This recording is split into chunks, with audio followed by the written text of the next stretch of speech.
बिल्कुल, सारे लोग मोदी के परिवार हैं, लेकिन उस मोदी परिवार के लोगों के साथ क्या हो रहा है, इस पर कब बात हो।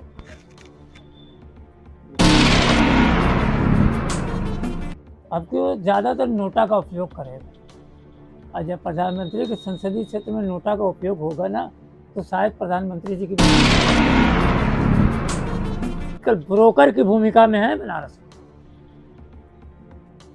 और अगर यही रहा तो कर भी हट जाएगा, केवल ब्रो बन के रह जाएगा।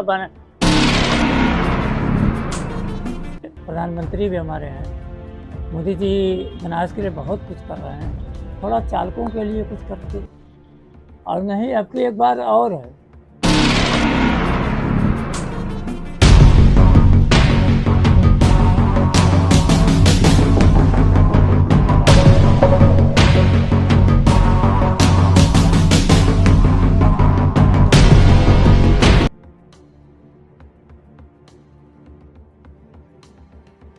परिचय दीजिए। हाँ, मेरा नाम जुबेर खान बागी है, मैं राष्ट्रीय देश परिवहन फोरम का हूँ। जिस तरह से आप देख रहे हैं कि ड्राइवरों के साथ शोषण हो रहा है, बराबर स्टैंड की जो समस्याएं हैं वो आप हमारे चैनल में बराबर देख ही रहे हैं। अभी तक इसके लिए क्या प्रयास कर रहे हैं?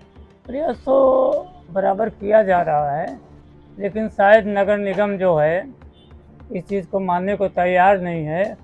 वो एकदम गुंडई और छितरई पे उतर चुका है कि आप कुछ कर लो, मैं तो रोड पे ही रसीद कटवा के पैसा लूँगा, क्योंकि लगातार उसने खुद कहा है कि 20 साल से मैं लगातार ठेका दे रहा हूँ। आरटीआई से जवाब मांगा, उसमें कहा कि 20 साल से हम लमसम इस ठेके को दे रहा हूँ, और जान कर हैरानी हो कि 20 साल से कागज पर वही स्टैंड दर्शाए जाते हैं, वही व्यवस्था दिखाई जाती है, सारी चीज़ें हैं, लेकिन कागजों पर, ज़मीन पर आज तक एक भी स्टैंड न बना है, न उन्हें बनाने की उनकी कोई मंशा है।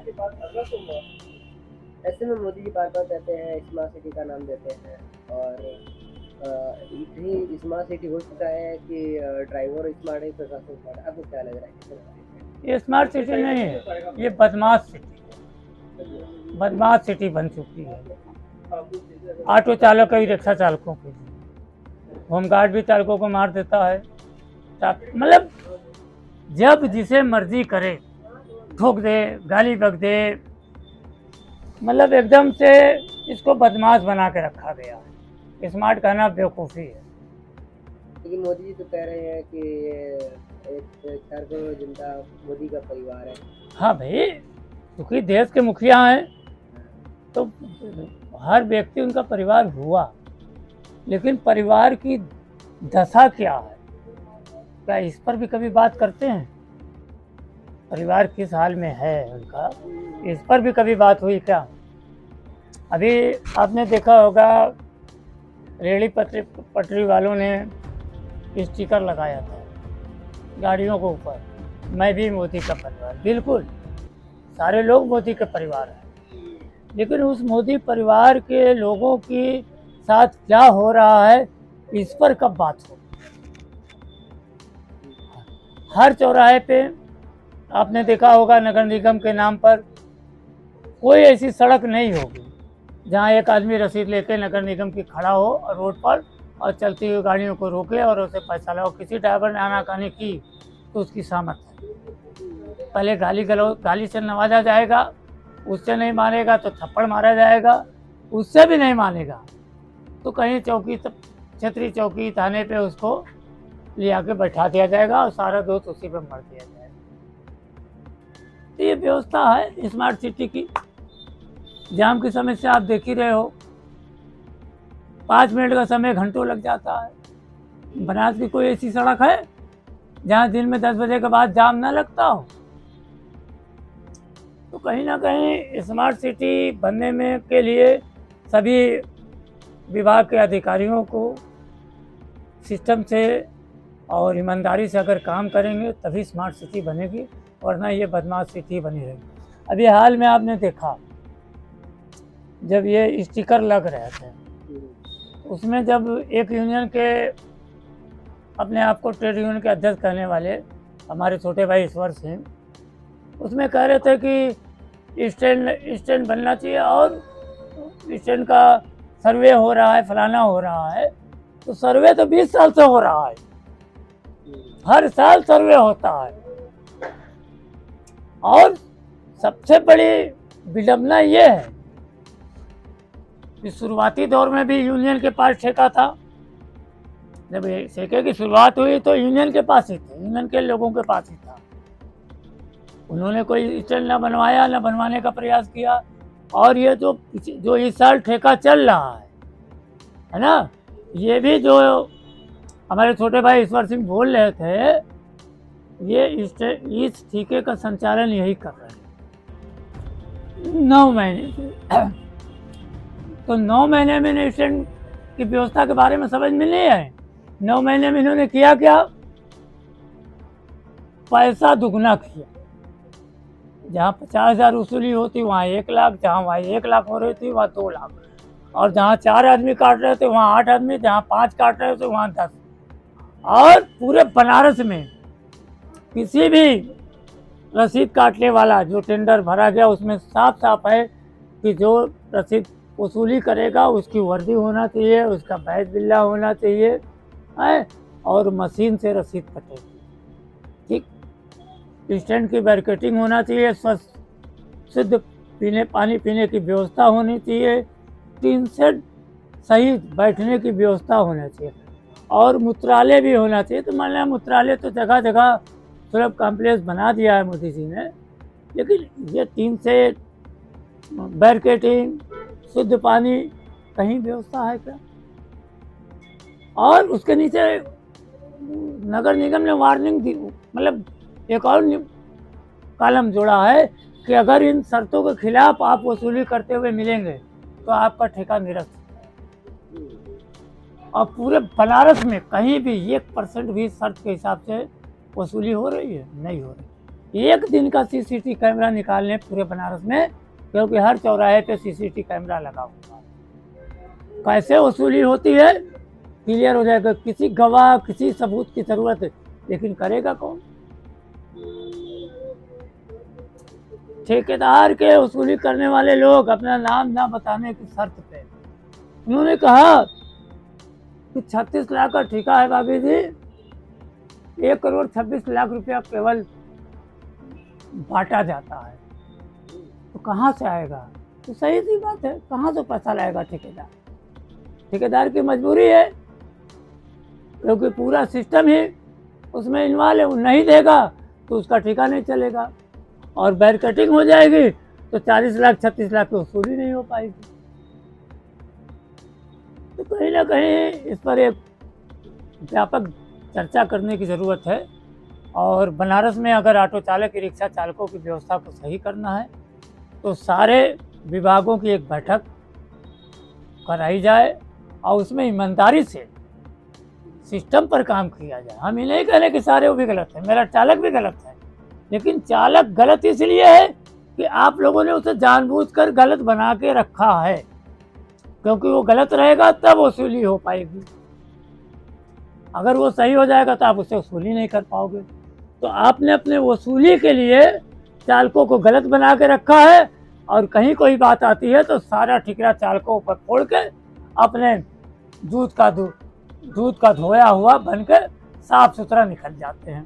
तो ऐसा नहीं है, कोई भी अपनी जिम्मेदारी को निभा नहीं पा रहा है, चाहे आरटीओ विभाग हो, चाहे यातायात विभाग हो, चाहे नगर निगम हो, और सबसे ज़्यादा जिम्मेदारी ऑटो यूनियन के लोगों पर है। लेकिन वो आजकल कर क्या रहे हैं? वो आजकल ब्रोकर की भूमिका में है बनारस में। और अगर यही रहा तो कर भी हट जाएगा, केवल ब्रो बन के रह जाएगा बनारस का यूनियन।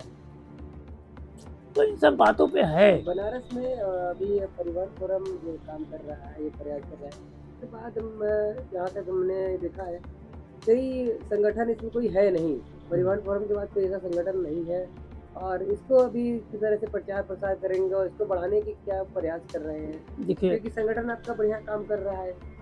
देखिए, जैसे अभी आपने हर स्टैंडों पर जाकर ड्राइवरों की बात रखी, वहाँ पे आपने क्या देखा? कहीं ना कहीं परिवहन फोरम का नाम चालक ले रहे हैं, हैं? तो जो चीज़ें एकदम से खराब कर दी गई हैं, कहीं कुछ बचा ही नहीं है। हर आदमी हर स्टैंडों पर चले जाइए, जो नंबर टेकर या स्टैंड संचालक या यूनियन के लोग जो भी कह लें आप, वो 25 साल से ही कब्जा जमा के बैठे हुए हैं, है ना। और प्रशासन से साठ गांठ करके मनमानी वसूली करते हैं। यहाँ तक कि बनारस में एक चालकों से 200-200 रुपये डेली वसूला जा रहा है। मैं नाम और जगह तो नहीं बताऊंगा, लेकिन हो रहा है। बहुत खेल हो रहे हैं बनारस में ऑटो चालकों, ई रिक्शा चालकों के साथ। एक सिस्टमेटिक ढंग से एक सिस्टम बना के चालकों को लूटने का काम किया जा रहा है, और चालक मजबूर है। अगर उनके सिस्टम पे नहीं आएगा तो रोड पर यातायात विभाग अलग परेशान करेगा, स्टैंडों में उनकी गाड़ियां नहीं खड़ी होगी क्योंकि वो सिस्टम का हिस्सा नहीं है। तो अब जैसे यहाँ पे बाहर भीतर की परमिट है, करीब करीब बाबतपुर, चौबेपुर, रामनगर, राजा तालाब, ऐसे करके कई जगहों पे की परमिट इन्होंने बांट दिया है। अच्छा, परमिट तो बांट दिया, उनकी सीमा कोई तय नहीं है। आप अंदर आ गए, सर छोटी गाड़ी 3 सीटर गाड़ी, और जहाँ 60 सीटर गाड़ियाँ चलेंगी, 25 सीटर गाड़ियाँ चलेंगी, तो 3 सीटर गाड़ियों को कौन इस्तेमाल कर, 3 सीटर गाड़ियाँ इस्तेमाल कौन करता है? मध्य वर्ग, गरीब वर्ग। तो जहाँ इन लोगों का 4 पैसा बचेगा, उसी साधन का इस्तेमाल करेंगे ना। तो ये मजबूरन इनको शहर में आता है। दूसरी चीज, शहर की गाड़ियाँ कहीं चली जाएं, उनके लिए कोई सीमा नहीं है, उनका कोई गुनाह नहीं है। लेकिन अगर बाबतपुर वाली गाड़ी भाई जब मरीज लेके, सवारी लेके, या भाई बाबतपुर जिसे आना है तो वो 14-15 किलोमीटर का सफ़र है, तो अब उसके लिए 2 साधन करेगा क्या वो? तो डायरेक्ट आएगा ना। तो बाबतपुर वाली गाड़ियों को कम से कम कचहरी जेपी मेहता तक आने दिया जाए। राजा तालाब की गाड़ियां जो है कैंसर अस्पताल, लड़तारा पुल के नीचे तक आने दिया जाए। रामनगर चूंकि पहले नगर पालिका था, अब नगर निगम में हो गया, तो ऑटोमेटिक शहर हो गया। तो शहर की गाड़ियां रामनगर जाएंगी, तो रामनगर की गाड़ियों को भी शहर में आने की अनुमति दी जाए। जाहिर सी बात है, शहर में होगा तो उन्हें शहर की परमिट हो गई। और जो ये सिंधौरा वाली गाड़ियाँ, उन्हें भोजीपुर तक आने की अनुमति दी जाए। और ये क्या नाम है, चौबेपुर वाली जो गाड़ियाँ हैं, उन्हें आशापुर तक आने की अनुमति दे दी जाए। तो कहीं ना कहीं ये बनारस में जो जाम का जो इल्ज़ाम लगता है ऑटो चालकों पर, तो जाम ऑटो चालक नहीं लगाते, जाम यहाँ की व्यवस्था लगाती है। यहाँ की खराब व्यवस्था जाम लगाती है।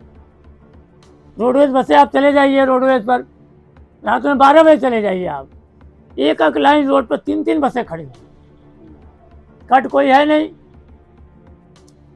और उसके बाद वहाँ से जब ये चलेंगे तो चींटी की चाल 5 और 10 की स्पीड में चलेंगे, सवारी के लिए आवाज़ देते हैं, जहाँ जाना होगा वहाँ का आवाज़ देते हुए चलते रहते धीरे धीरे। वो के पीछे आप भी चलिए धीरे धीरे, आगे खाली पीछे जाओ। और उस साइड आ जाइए स्टेशन की तरफ, पूरा का पूरा यहाँ से वहाँ तक ठेले पे लगे हुए हैं।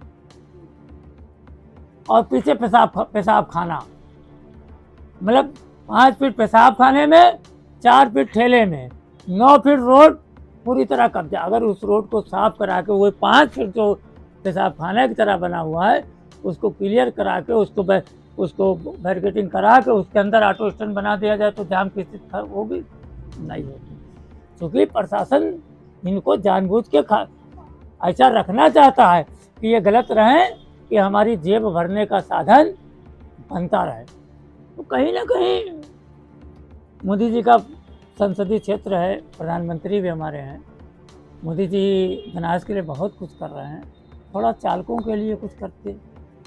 और नहीं, अब की एक बार और है, अब की चालक भी बहुत नाराज़ है, और अब की वो ज़्यादातर नोटा का उपयोग करेगा। और जब प्रधानमंत्री के संसदीय क्षेत्र में नोटा का उपयोग होगा ना, तो शायद प्रधानमंत्री जी के भी संज्ञान में जाए, तब वो सोचें कि नहीं बनारस में ऑटो चालक रिक्शा चालक की स्थिति क्या है, तब शायद इस तरह कुछ हो सके। वैसे उम्मीद नहीं, क्योंकि कोई ऐसा क्षेत्र नहीं होगा जहां हमने इस चीज़ के लिए शिकायत ना की। चाहे मुख्यमंत्री का पोर्टल हो, चाहे प्रधानमंत्री का पोर्टल हो, कमिश्नर हों, मंडल आयुक्त हों, एसपी ट्रैफिक हों, एसपी के डीसीपी साहब हों, नगर निगम हो, मतलब कोई ऐसी जगह नहीं है जहाँ इन सब बातों को हम लोगों ने नहीं पहुँचाया, नहीं शिकायत दर्ज कर, लेकिन कोई मसला नहीं, कोई हल नहीं।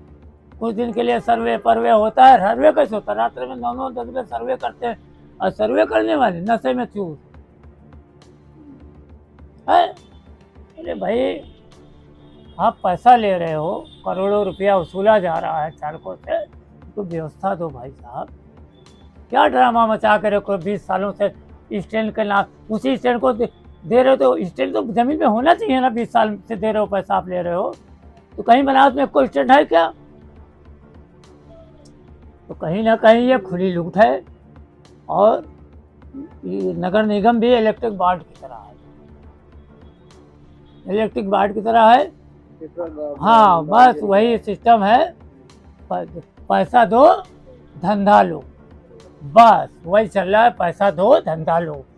और जब वहाँ चल रहा है तो फिर जाहिर सी बात है, जब राजा ही ऐसा कर रहा है तो उनको करेंगे ही। तो इसमें कोई नई बात नहीं है। ये होली का पर्व आज से शुरू हो रहा है, क्या कहना चाहेंगे अपने ऑटो चालकों से और तमाम जनता से? क्या बस होली का रंग है, प्यार मोहब्बत का रंग है।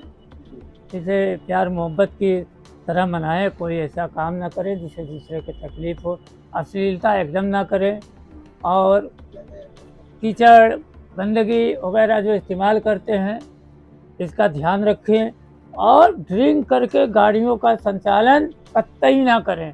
यह आपके लिए जानलेवा है, आपके परिवार के लिए भी ये ठीक नहीं है। और साथ ही साथ में मैं सभी प्रदेशवासियों को होली की हार्दिक बधाई व शुभकामनाएं देते हुए अपनी बात को